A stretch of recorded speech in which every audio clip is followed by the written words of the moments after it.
There it is. This is Charles Arthur, and you are watching the Break It Down Show. This is interesting, man. I love your new book. We're going to talk about this at quite a long length there. But I used to have a show called the Break It Down. This is the Break It Down Show. I used to have a show called Popping the Bubble, and I covered a lot of technology, and I got to know a lot about the technology ecosphere, as everybody, or ecosystems, everybody likes to call it, and everything. And it's just fascinating to talk to someone who has been doing this for as long as you have. I was looking at your website, which, look, you don't do a lot of maintaining on it. Who cares? We're here to talk about that. But you used to publish your predictions. Oh, yes. 2005, 2004, and where we're going. And you quit doing that. And I can kind of understand why, but do you still have a mindset for predicting the technological future like you did and kind of taking a stab at that? Or is that idea totally dead for you? Well, one of the things that happened was that I looked at the predictions I used to make, and yeah, you're right. I used to do them annually. And then I used to tot up how well I'd done annually. But what I realized is that the whole technological prediction cycle, at least, and sort of looking at what things are happening, what things are not happening, there's no reason to do it annually. It's rather like, why is New Year's Day on New Year's Day? We're sort of going around the sun and we just happen to be at a particular point. But the whole idea became one of actually you should just synthesize this into everything that you do. Whenever you're looking at technology, whenever a company is rising or a company is sort of perhaps stuttering or looking around for what to do, then that's the point where actually it's ripe for a prediction. So in that sense, I try to just do it all the time. I try to get a sort of gestalt view of what things are changing, how are our lives being affected by this. You can do the small things of, is this company going to be up or down at the end of this coming year? But I more generally try to get more of a feel of what's the social effect going to be, because I think that's always the important thing. I mean, companies come and go, but social effects tend to be much deeper and much more longer lasting, I think. Yeah, I think you're right about that. And you've written, look, we're going to talk about your social warming book here in a second. This is ultimately the reason why you're on, but I think it's important to do some background, because as someone who understands, I mean, would you call yourself a futurist, I guess, as a person with a pin in it? And if you're not a futurist, I mean, you're almost compelled to look at the market. I mean, you were the editor for the Guardian's technology section. That means you're looking at what's ahead all the time. So are you a futurist, or what is your role, do you think, in all of this? No, I don't think of myself as a futurist. I mean, futurists, I always think of, they're sort of people who are saying, in 10 years time, we'll be doing this. And some people are really good at it and some people are terrible at it. So no, I don't think of myself as a futurist, because I generally find that when I try to do that sort of stuff, I just get it very badly wrong. I'm always too skeptical about what's going to happen. So the things that come along in 5 years, I'm like, well, I didn't really expect that to happen. I tend to be on the skeptical side. So no, I mean, I'm a journalist. I try to be an analytical journalist. I try to ask questions. I try to get past hype about stuff. And you're right. Yes, I was the editor of the Guardian's technology section. It was a sort of a pull-out section for a while. That was from 2005 until 2014. And actually, especially when it was in the printed form, which it was for the first 5 years, I always tried to to be thinking, okay, what is it going to be like in 6 months from now? And my question was always, to try to find a feature for that week that would be on the front of the section that would be, in effect, would still be true in 6 months. And people would have read it now and said, oh yeah, I read about this 6 months ago. And now this is happening. I really understand it all. I've got this good grounding from that. So I tried to be a short-term futurist. Is that a thing? Much more like that. I think that's a good thing.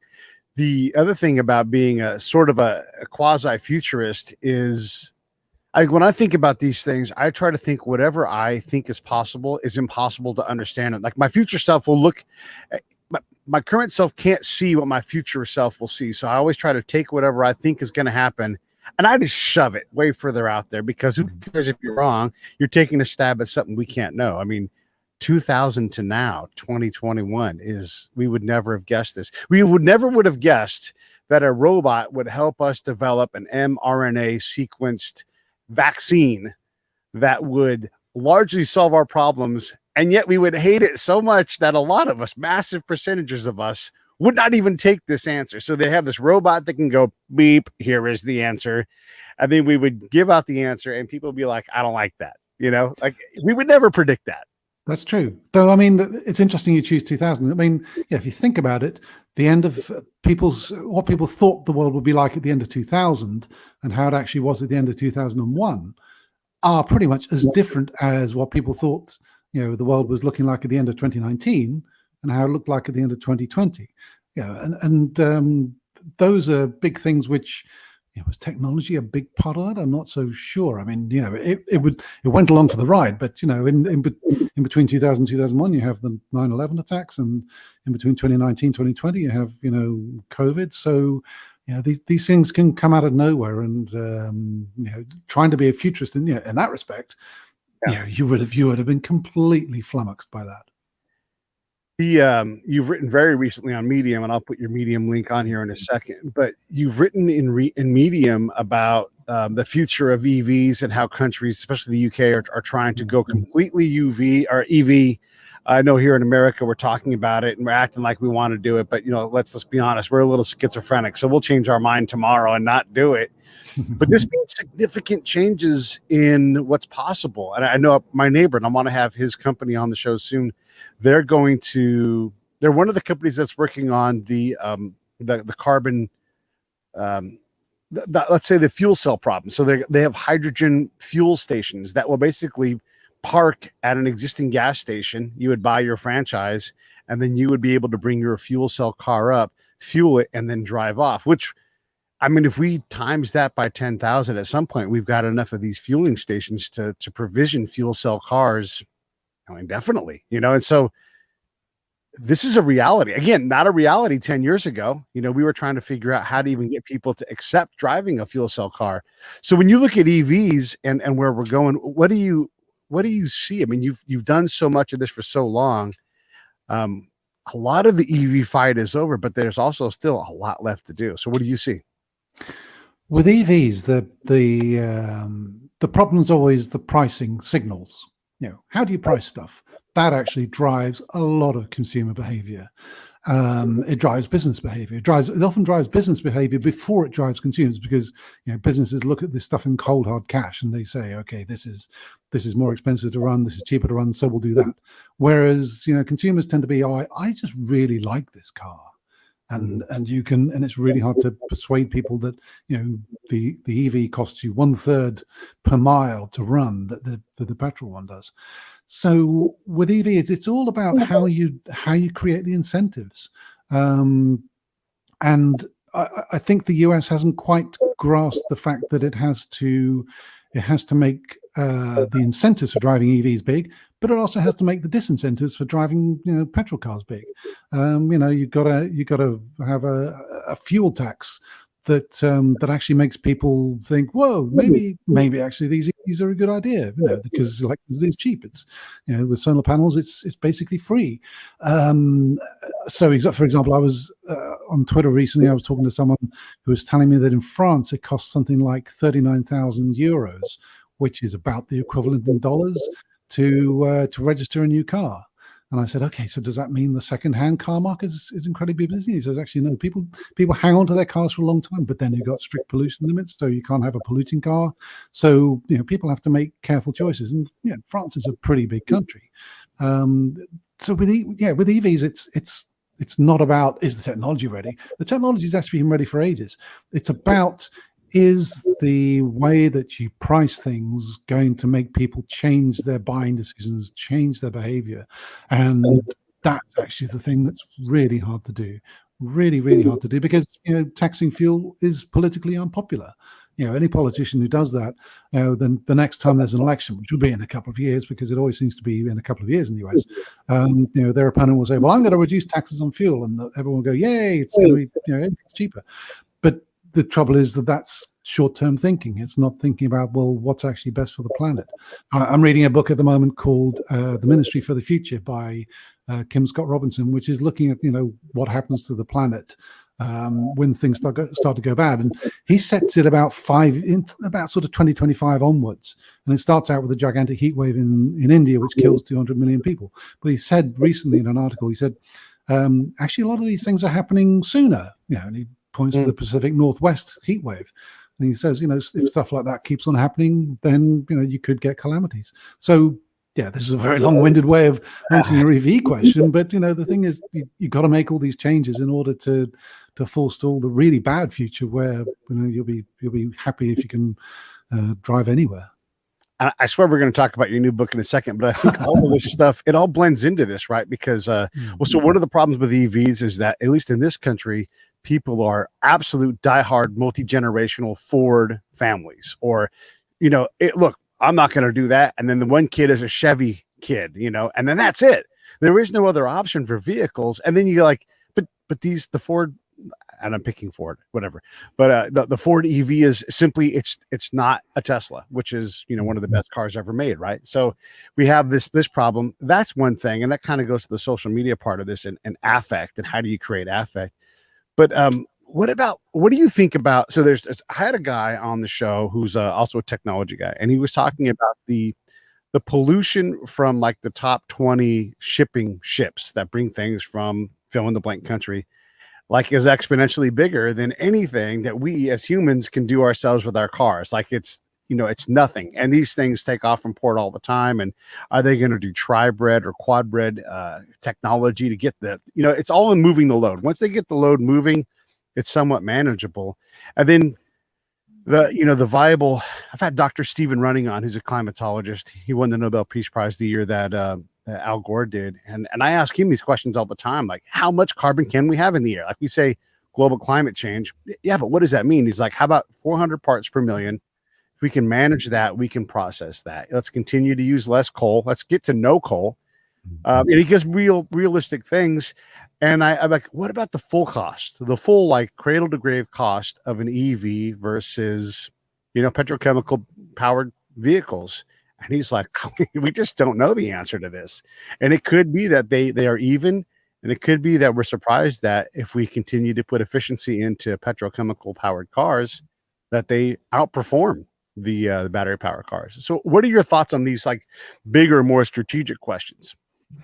So the thing about, a petrol-powered car is always going to be burning fossil fuels. It's always going to be putting carbon in the atmosphere, and there's no doubt about it. Whereas an EV,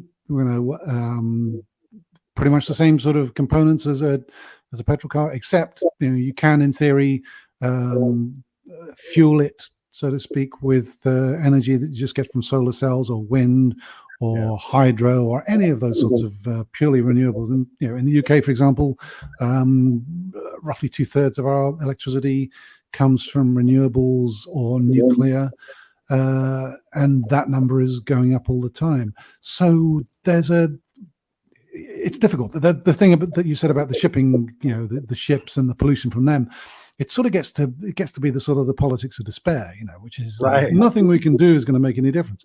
But actually, things you do can make a difference, because as much as anything, we'll sort of come on to this. It creates the feeling that, hey, look, we're all together doing this, and to some extent, what climate activism needs is a tribalism. I was saying this on Twitter the other day, that what you actually need to motivate people is for them to feel, hey, I belong to this group, and this group has an important thing to do, and we should make people feel that they want to be part of this group doing this thing. And so in that respect, if you are sort of saying, okay, I'm going to switch to an EV, I'm going to do less carbon intensive things, I'm going to fly less, or if I do fly, then I'm going to make sure that, for example, trees and stuff are planted, then you get towards the point where you're building a group who are all thinking about the same thing. And that sort of tribalism is actually really important for human survival. It's how humans have survived. And again, we'll sort of get onto this later in terms of how the social aspect works. But tribalism was actually a key motivating force for people. And tribalism is oftentimes a corrupting force, right? Like all of these things are a balancing act, right? We have to be careful of isms, and activists are great until they're not. And all of these things cause problems. And my buddy Dickie here is talking about the viability of batteries. And you and I both know that when you get a certain critical mass behind an idea, the leading, or sometimes called bleeding edge of technology, is pushed further forward faster. So yeah, battery technology of today. So again, when I had this I learned so much from this technology show. I had a guy on, and he's like, never bet against software engineers, because they will spider web and change everything about what they're, and it will constantly improve upon the improvements. And so you can never bet against these guys. So battery technology, just hang on 10 minutes. It's already just got better while we were talking, Well, yeah, that's true. And also sometimes, there's very simple things. There's a program on here in the UK called 39 Ways to Save the Planet. And today they were talking about, a scheme which is simply you take a big concrete block, and when you've got spare electricity, you just move the block up to the top of a tower. And when you need to discharge the energy, you let the block move down, and that drives a motor, and that generates electricity. And that's for all the times when your solar power, when it's dark, your solar power's not working or the wind's not blowing, that's fine. You just use the battery technology. And again, and there's other things. I mean, I think it's enormously regrettable that nuclear power has been neglected for decades. If the building of that had continued in the 1990s, if people hadn't got sort of crazily overreacted to things, then actually, you'd be in a much better position now. France, for example, has a very large, I think it's something like 80% of the electricity comes from nuclear. They're sitting pretty in that regard. They're doing really well. Nuclear has been a terribly neglected thing, and it's partly because the Greens had an agenda against it, because they said, well, the waste really lasts a long time, but the trouble is that climate change actually that lasts quite a long time as well, and it's much more immediate. Yeah, and like Dickie says, nuclear is viable, but we're idiots in the U.S. It's so true.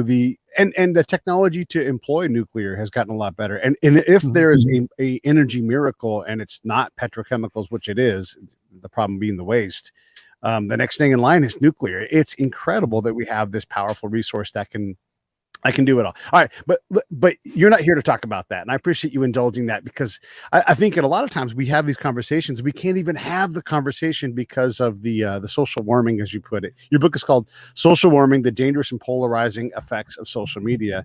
Well, let's talk about this, because we're going to, again, here in the U.S. and probably partly in the U.K. as well. We're talking about Afghanistan, and if you're on one side of the political pile, you think that Joe Biden is an idiot. If you're on the other side, you think that Joe Biden is great. And we're not getting along very good. And we're not even talking about the right things, because we're more worried about not getting along. Yeah, it's tricky. It's one of those things where I mean, Afghanistan is getting to be what in the book I call a scissor statement, which is actually a phrase I borrowed from a guy called Scott Alexander. A scissor statement is a phrase or a few words that when you say them, they divide people into two camps. You can either be on the one side or the other. You cannot sort of take a middle ground. It's really hard to. It's been quite interesting this past year, watching the scissor statement sort of grow on social media, which is critical race theory. You say that phrase and everyone knows which side they're on of it. They know if they're for it or against it. They may not know what the hell it is, but they have a very clear view that it's bad or it's good, and standing completely outside that, because it means we're just not affected, I guess, by it here in the UK. It's not a part of any curriculum or anything like that. It's been really interesting watching that develop, and the way that these things flow through social media and divide people.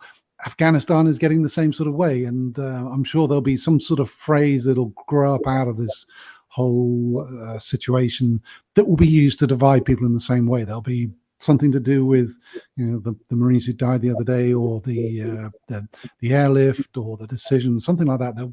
Something will come up out of that, and it'll be a bit like I guess Benghazi used to be. Benghazi is a sort of polarizing thing for many Americans, in terms of they think it's a bad thing, or they think it's a good thing, or a thing that is overblown, or whatever the phrase would be. So yes, the social media has this enormous potential to divide people. Social media also attempts to predict what I like. YouTube always wants to predict what video it is, and a lot of companies do this. What song do I want to listen to next? What item do I want to buy on Amazon? And it's just not very accurate because they use big data. Like where I'm from in California, it's the Bay Area, and baseball is a big thing there for a lot of people. And for a long, long time, it was like, we love the A's, we love the Giants, whichever one's doing better is the one we all jump on the bandwagon and we follow the hell out of those teams. But somehow we got to the point where it's like, no, you're either or. It's all binary. And I think this is where a lot of these social media problems happen, is where things are either or. There's no elegance. There's a lack of subtlety. Everything's just, you're either for Benghazi or against Benghazi. And now you're picking, I'm for it. I'm for Benghazi. But it's like, it's insane. It's really interesting. So, I mean, let me sort of describe. So social warming is a phrase that I came up with to sort of describe what I could see happening on social media. I've been on Twitter for absolutely ages, perhaps too long. I was on Facebook very early, and what I noticed was that over time I saw that people just seemed to get a bit more angry with each other, and they seemed to be a bit more annoyed, and there was more polarization, and there were sort of various events that happened down the years which seemed to really show a colossal amount of people being angry with each other, and just the what you'd call the social temperature was just higher. It's like when you sort of walk into a bar and sometimes you think, this place, I'm getting a strange feeling about this place. Right. It's just that's the sort of the social temperature. You just feel things are just ready to kick off. And there's what I sort of see is that there's this 4-step process. So first of all, there's the fact that humans are tribal. We like to divide into tribes. It is a survival characteristic. We went through a phase when there were not many humans on the planet. And so being in the tribe was essential to your survival. And if you did things that were bad for the survival of the tribe, then you triggered outrage. And the outrage on the part of the tribe would get you kicked out of the tribe. If you're in the out group, you're basically at risk of dying. So it's important that you signal outrage at people who you think are breaking the rules, which also means that you're cemented more tightly into the tribe, and also that you eject people, and that you're disparaging of people who you think should be in the out group. Secondly, this outrage thing, which then when you get onto social networks, outrage can be about any sort of thing. It can be, about, well, I think that, it's bad that people should be vaccinated before they can go into, this Broadway show or something.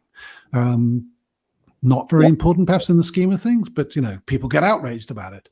The third thing that happens is that you have algorithms on these social networks, which are all looking for, well, what sort of things are people engaging with?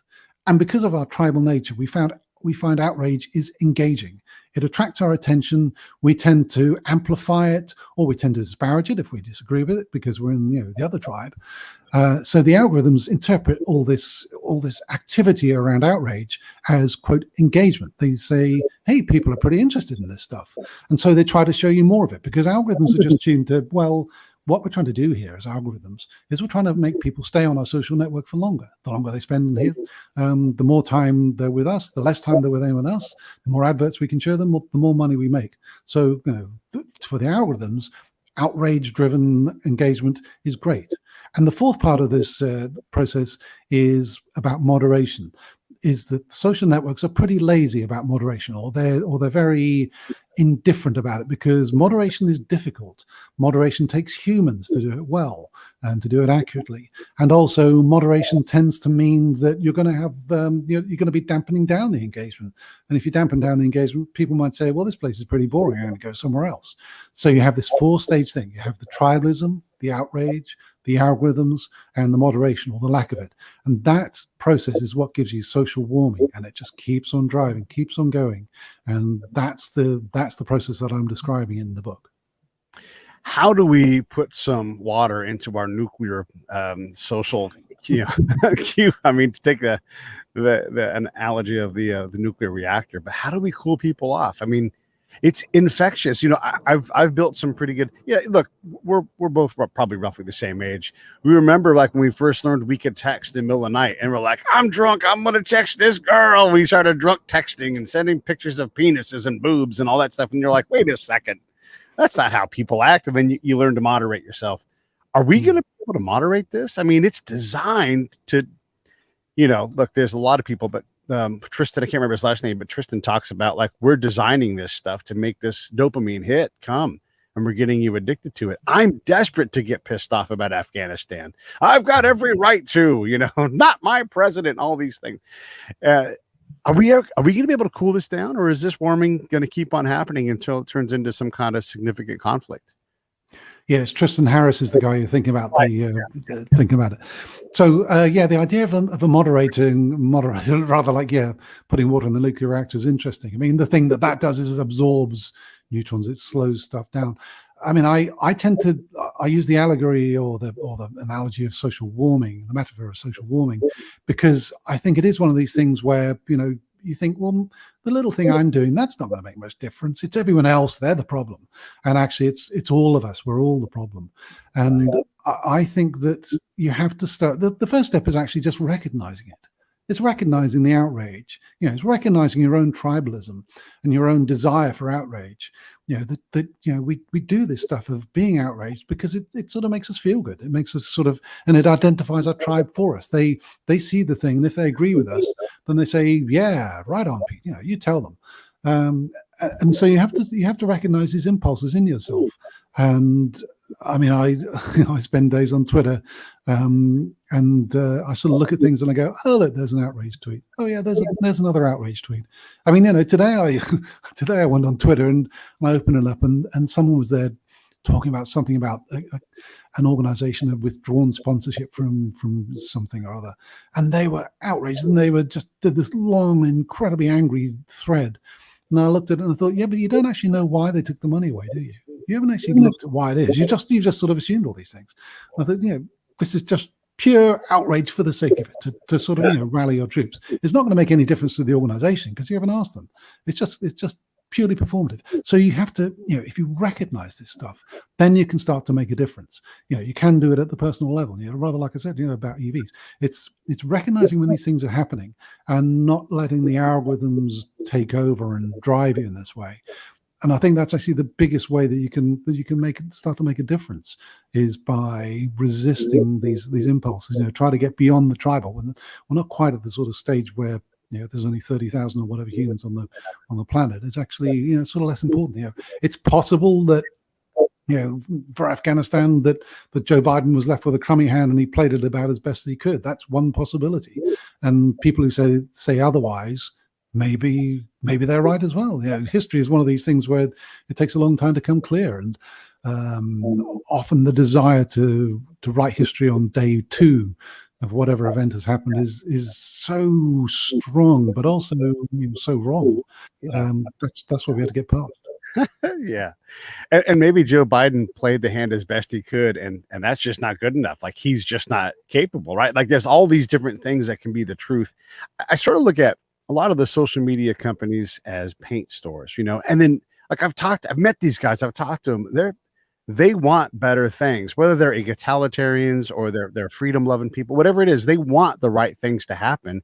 And then, for example, ISIS finds out that, hey, we can rally a lot of people around the world and we'll get any, look, you're always trying to exploit people who are exploitable.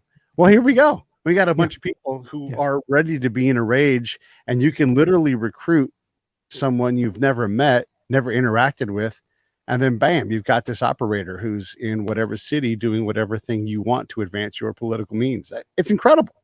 But that paint store, they're like, hey, we're the paint store. Okay, well, we'll limit ISIS, but we're not going to limit this. We're not going to limit that. This one guy here will limit. It doesn't seem to be an effective strategy. I mean, we want freedom, but we can't handle it. We really struggle with it. It's difficult. I mean, the thing is for the social media companies, and I include YouTube in that because they've had a big role in this. The social media, like I say, it's the very first line of the book. Nobody meant for this to happen. Right. They wanted it all to be great. They wanted everyone to be really friendly with each other. Mark Zuckerberg was sure that if only Israel and Palestine could be on Facebook, then they could, everyone would be friends, and that would solve the Middle East crisis. Turns out it's not quite that simple.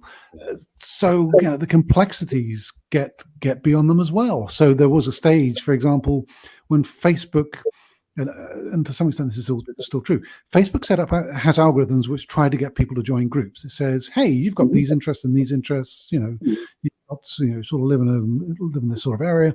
You could, why don't you join this group? But it also has an algorithm which says, hey, you guys look like terrorists. You seem to be ISIS, or you seem to be Daesh, or you seem to be the one in Africa, Al-Shabaab. So actually, we think you should be kicked off Facebook. And what happened is that the algorithm for saying, hey, you should be in a group, worked to find all the people who look like terrorists and sort of put them into groups and said, hey, you people, why don't you all join? And then the algorithm that was looking for people who seemed to be terrorists and who it didn't like and kicking them off said, oh, no, we're going to, you should be off. But it turned out the one for finding people and putting them to groups was much better at the job than the one that was meant to find terrorists and kick them off. So, Facebook started to have a bit of a terrorist problem, and they began to acknowledge this in sort of, 2016 onwards. But that's the difficulty that you have here. If you go in thinking it's all going to be fine and that people are generally nice, then you're going to be pretty upset when you discover that some people are really fundamentally not nice and that they're going to exploit your network. And yeah, it was really interesting, as you say, when ISIS started exploiting YouTube and putting sort of sermons and stuff on there, YouTube was a bit taken aback.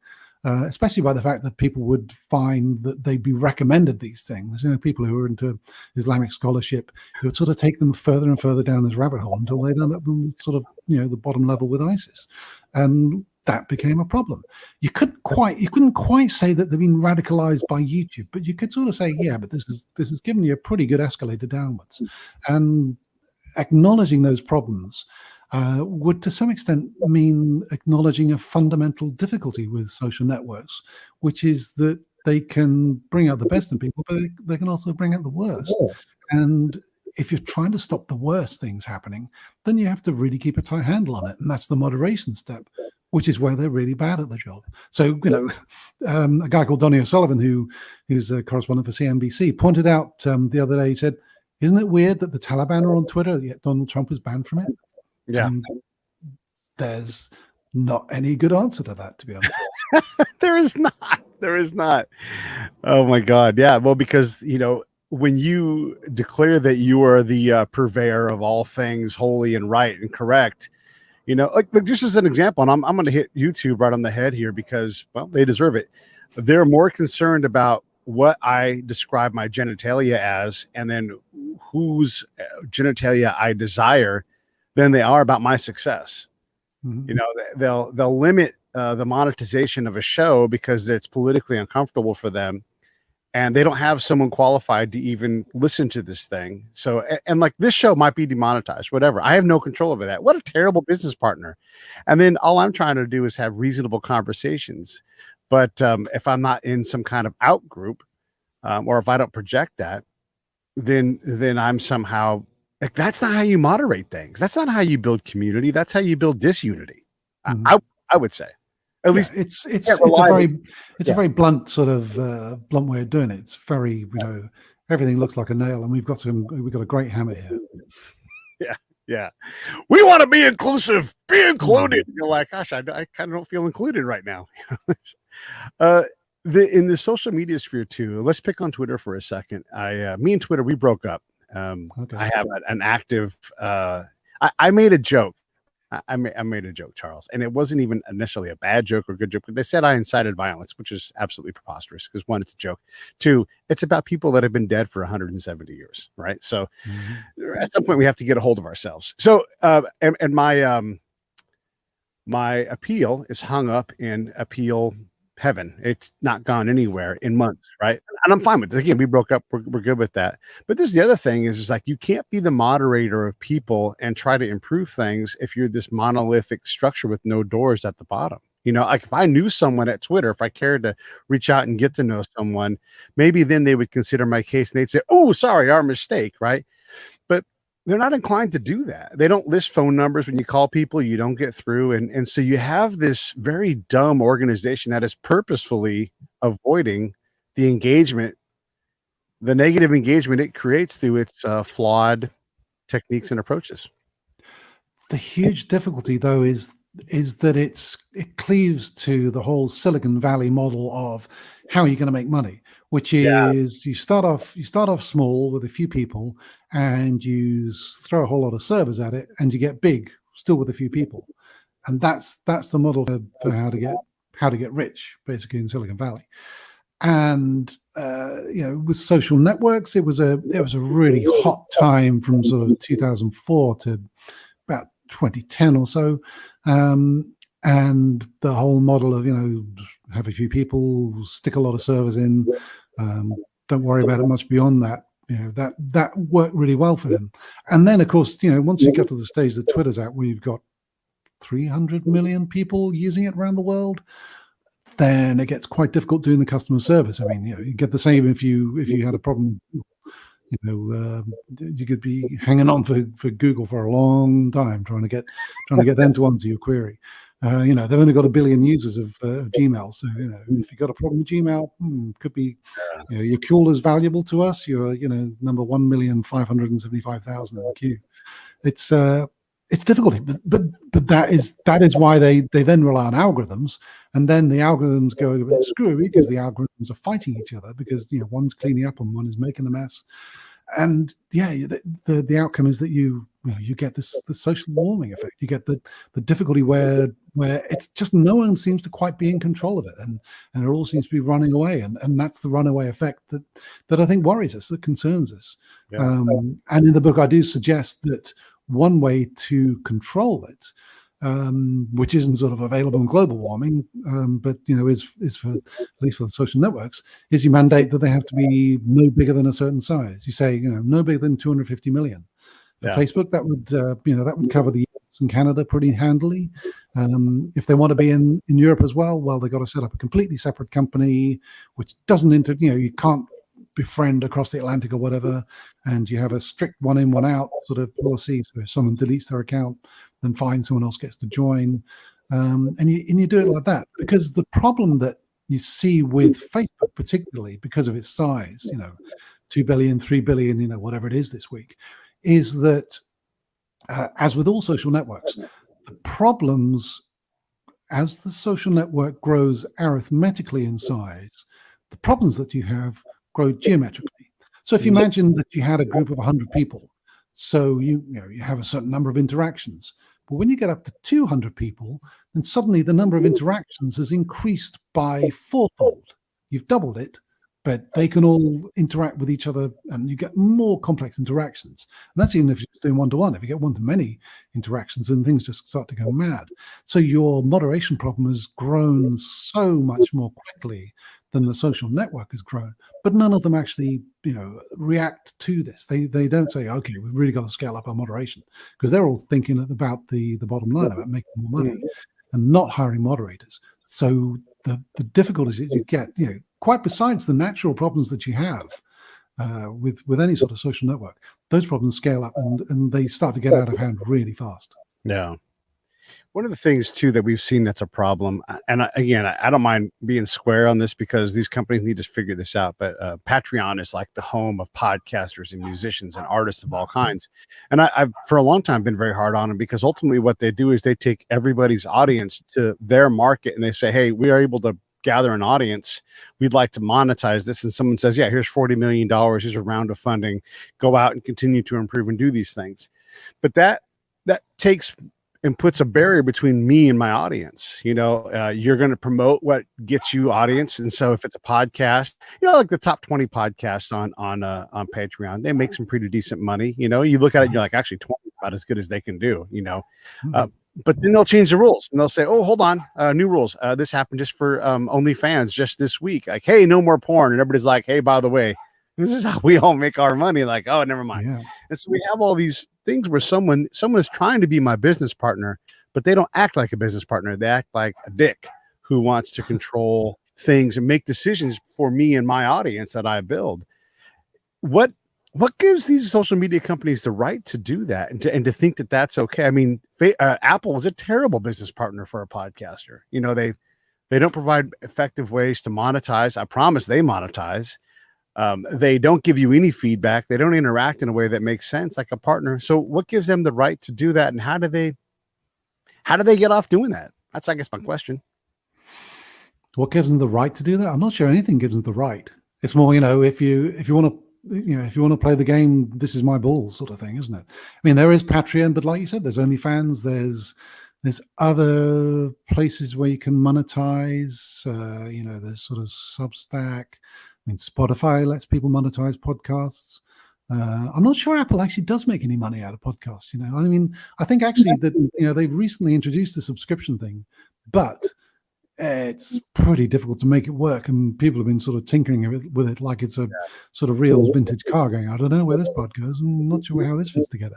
So I don't know. I mean, they maintain the big open directory of podcasts, but they actually do that for free. There's no price to that, even to the other companies that use it. So I think they make the money from everyone using Apple Podcasts, so they're listening to it on iPhones and iPads and stuff.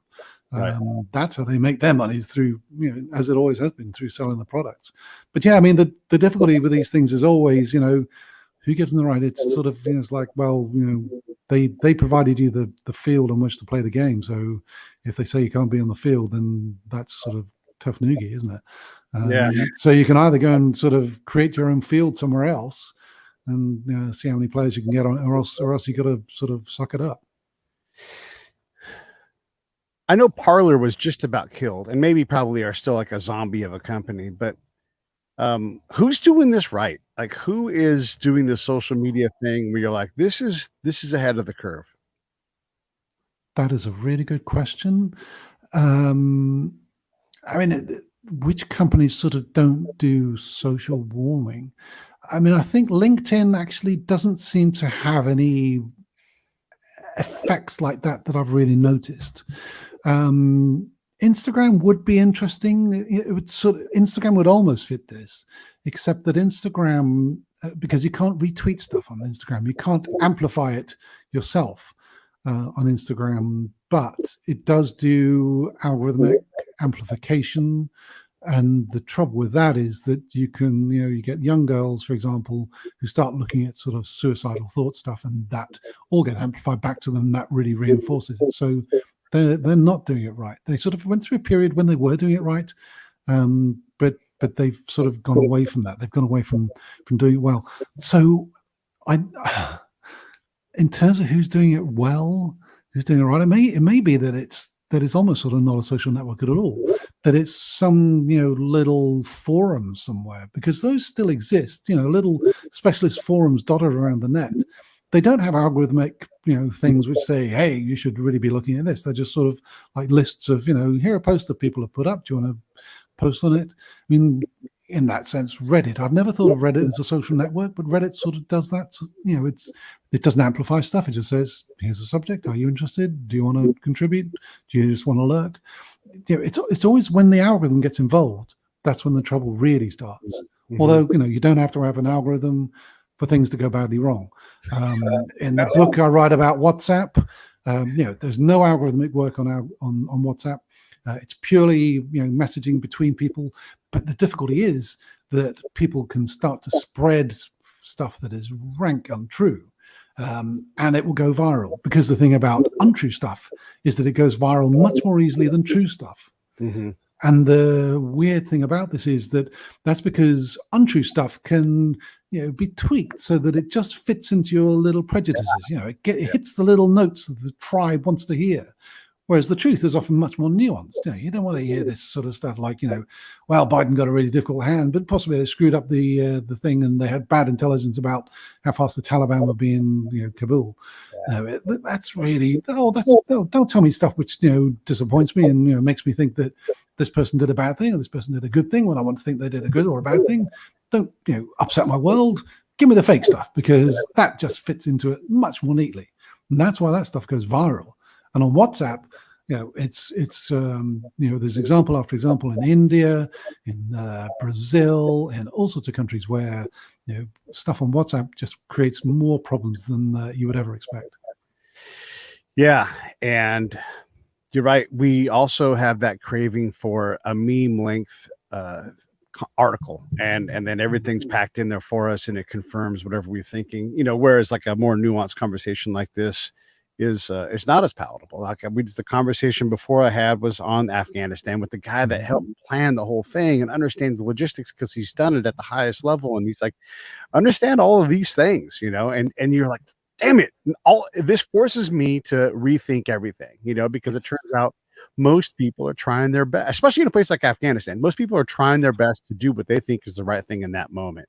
And thank goodness not a lot of other people have to do that in that environment because it's really hard.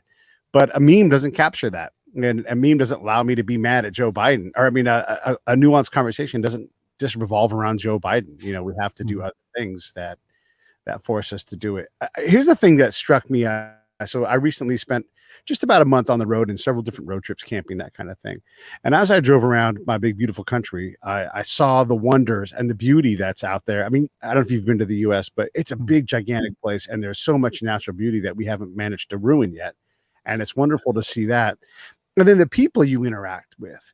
What I didn't see on the road is I didn't see COVID. I didn't see people worried about Joe Biden. I saw people being people, and by interacting with them in real time, my little social networking thing I did was completely enjoyable. I met so many wonderful people. I may never see them again.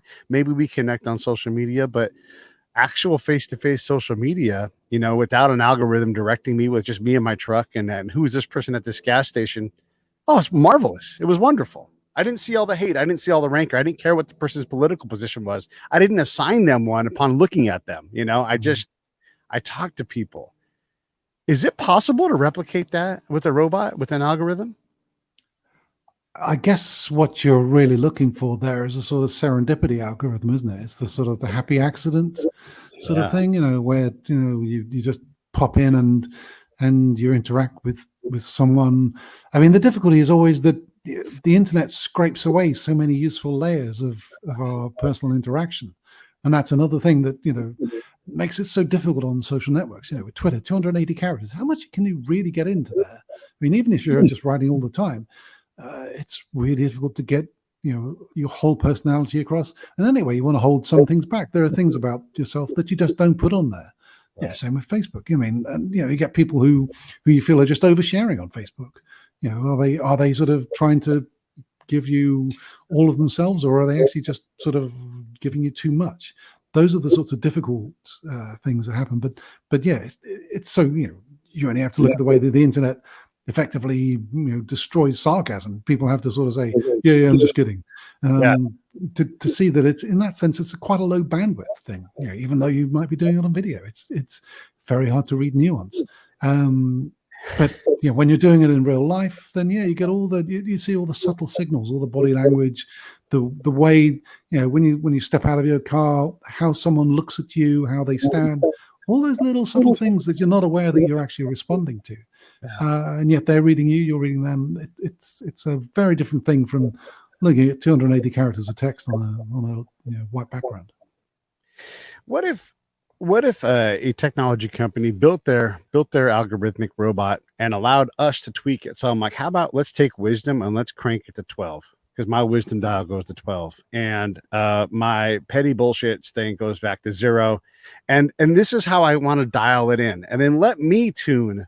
Like YouTube will say, hey, how did we do with this suggestion? And I always say, you got it wrong. I don't care if they get it right. They got it wrong, because I'm just never happy with what they, recommend. Right. It's just so simple. It's like I watch something because it's quoted somewhere and I want to see the full quote. So I'll look up like President Trump's remarks, and I get everybody. I don't want everybody. I want just exactly what he said, or whoever it is. So what if we did that? What if we invented that robot where we could tweak certain characteristics and then find what truly would be a good algorithm for me? So the difficulty with that is, I mean, just imagine the challenge of just trying to find music that people like.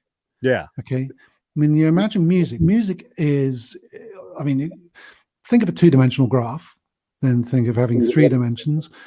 How many dimensions, how many axes do you need to describe music? And to sort of say where your galaxy of music that you like, where does it sit? Because there'll be, well, I say, I don't know, I really like the Doobie Brothers, but also there's this thing by Beethoven I really love. Like, how the hell is anything ever going to really be able to cope with that? And that's just your musical tastes, which are just to do with music. how are you going to do that with people?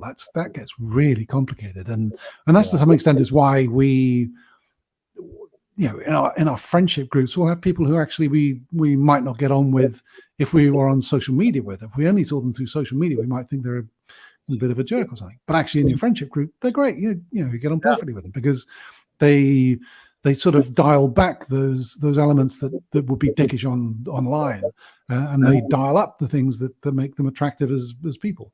So I think what you're describing is actually something where people get together in some sort of drinking establishment and have conversations. I think it's sort of slightly beyond the capacity of machines to do it. And would you really want a machine to be doing that? It sounds like you could actually have more enjoyable time in a drinking establishment. Yeah.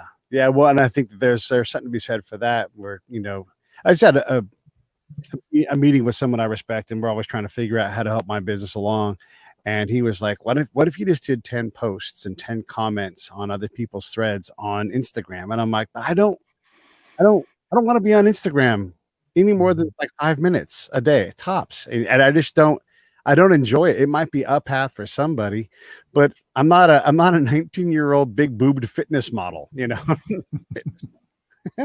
So yeah, I think we have to be our own meter, right? Like we have to say, I've just spent too much. Like even when I was on Twitter, I wouldn't go into that toxic big river of the feed because it's just full of toxicity. And I'm like, ugh, it's gross. I would never go in there, I got to say with Twitter, my recommendation to people is always don't use the Twitter app, get a third-party app. So there's one for the iPhone or iPad or the Mac called Tweetbot, which I think is really good. It just gives you the reverse algorithm of it. You don't see things like trending topics and stuff unless you go hunting for them. There's also one called Twitterific, which does the same sort of job. All that stuff about trending and moments and things. It's like you don't actually need that.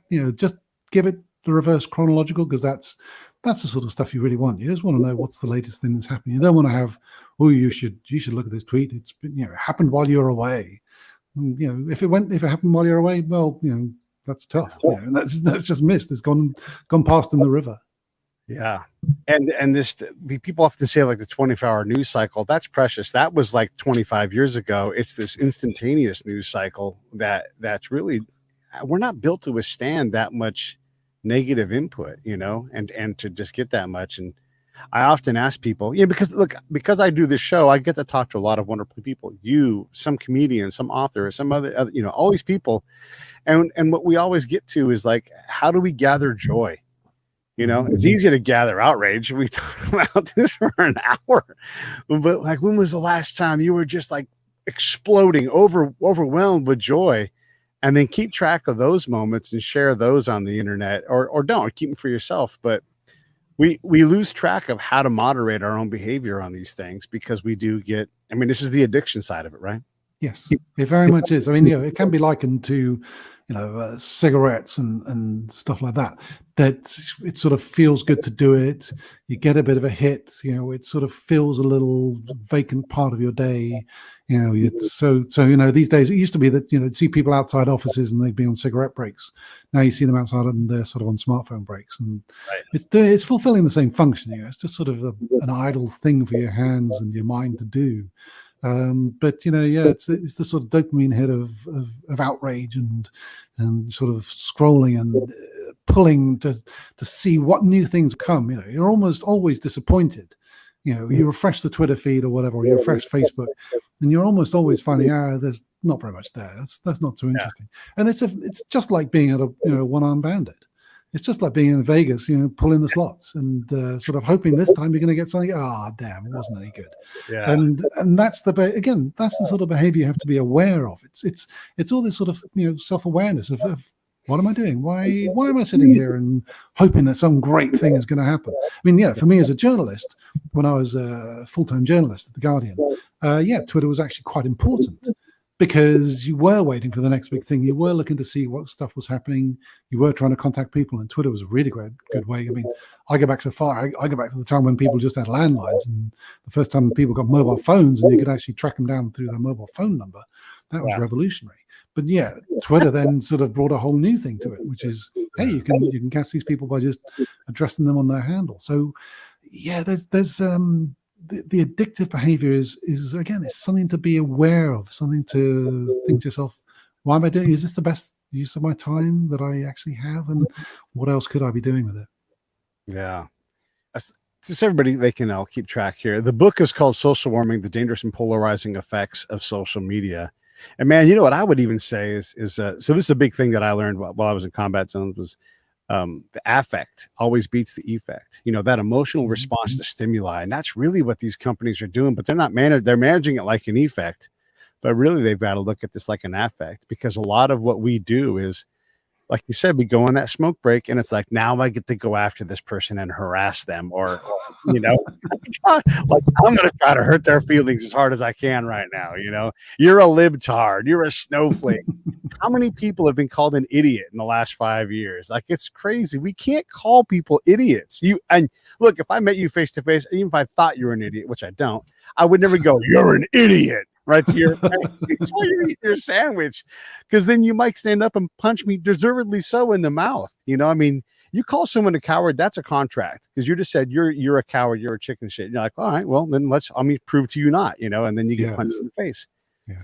But again, this is the sort of effect again of being online, is that you know, people don't have to worry. You know, you can call someone a coward, and they're probably not going to come around and punch you in the face because you know, you're anonymous. Right. And there are all sorts of studies showing this disintermediation, this way that you're not so worried. You know, if people find there's no consequence for saying things. And so they become more emboldened, and they start to say, you know, ruder and ruder things because, you know, nothing happened. And if that's going to happen, then again, you get a reinforcing cycle. You get a positive feedback, which is, hey, I can be as rude as I like. And that's what leads, as much as anything, to people who you see on Twitter, people who you see on Facebook, and to, you know, to the same extent, people on YouTube who will sort of do these performative things, trying to get people outraged and, you know, calling people ridiculous names, you know, people in the news or whatever, because they know there's going to be no comeback. It's pretty unusual for anyone to actually get sued over something that they say. I mean, I've seen a handful of lawsuits, libel lawsuits, and, you know, in the UK, the libel law is a lot tougher than the States. And even in the UK, I've only seen a handful of libel lawsuits over things said on Twitter. And when you consider how many tweets there are and how rude people get over Twitter, that's quite something. Yeah, it is quite something. I know we just bashed all over social media for the last hour, so let's try to end this thing on a positive note. What's something that's good? Like, how have our lives improved since 2010 because of social media? What would you contribute to that part of the conversation? Well, I think it's enormously easy now to stay in touch with family and with friends, and to rediscover long lost friends. You know, there are stories from all around the world of, you know, people who got in touch with family members who they thought were lost or fallen out of contact with, you know, through Facebook. Twitter for journalists actually is a great resource because it does tell you what things are happening. You can get in touch with people. People who are in, you know, oppressive regimes can use it to get their stories out. So I expect that, you know, depending what happens in Afghanistan, there's probably going to be some sort of use of social media there to tell the truth about what is going on. So yes, you know, they do have benefits. It's that, you know, and it's like, you know, cars have benefits. You know, petrol powered cars have enormous benefits. You know, they get you from one place to another when you need to get to that place. You know, they get your food to the supermarket. It's just that you have to realize that there can be a downside if they're used in the aggregate. So you think about, okay, so I don't use the petrol powered car, I use the EV instead. And similarly, you know, with the social media, you think, okay, so I use this positively. So the thing that I choose to retweet is not the person being outraged about, you know, someone being defunded. Instead, it's going to be, you know, this really encouraging video of a rescued dog that has, you know, brought happiness to someone. Because, you know, when you do that, and actually everyone wins. You know, the dog is happy, the person is happy, you're happy, the people who see it is happy. So yeah, it's about recognizing the instincts that you have, and to some extent, you know, finding the positive side of them. And you know, the great thing about social warming is that we really can reverse it, and we can just do it through our own actions. And that's the thing where, you know, compared to global warming, you know, where you need big political action, this one is actually one where the solution lies in our own hands. I love it. Well, listen, everybody, check out the book. It's called Social Warming: The Dangerous and Polarizing Effects of Social Media. It's on Amazon. It's in a lot of places. It's not hard to find. You guys will find it. It'll be in the show notes as well. And listen, just Charles, in general, I love having these kind of conversations where, well, one, it's a break from the stupid Afghanistan conversation, but two, like there's some reason in the voice of the chaos of social media, because it's really easy. Look, I mean, Mark Zuckerberg has to have armed security around him all the time. That guy has to fear for his life, because people, whatever's worse, what's the worst than despise? Like, he's not just loathsome, like people just have a grinding hate of that guy. And I bet if you met him face to face and you had some lasagna with him, he'd probably buy, and also probably give you a great conversation. You would think differently, So I guess I will close and say, get out of your house, go meet people, and go find out how incredible they can be. Yeah, you're going to get burned from time to time, but the wins are way, way bigger. What are your closing thoughts, Charles? Well, I mean, it's sort of general thing. Be nice to people. Expect good stuff from people, and if they disappoint you, then just don't have anything to do with them. And yeah, just be aware of your instincts and try to observe yourself and just try to decide. Don't be at the mercy of your purely animal self. Be your emotional self, but be your kind self. Charles Arthur, everybody. All right, hang on. Let me shut this thing down. Hey, thanks for watching the show. I really appreciate it. Right here, you can subscribe. Please do that. It makes the show grow. Hit that notification bell so you know which incredible guest is coming up next. Down below is the PayPal link. You can put a small subscription in. That is an enormous help. All that money goes right back into the show. And then right up over here are the next episodes you should listen to, curated by yours truly. Thank you so much for watching the Break It Down Show.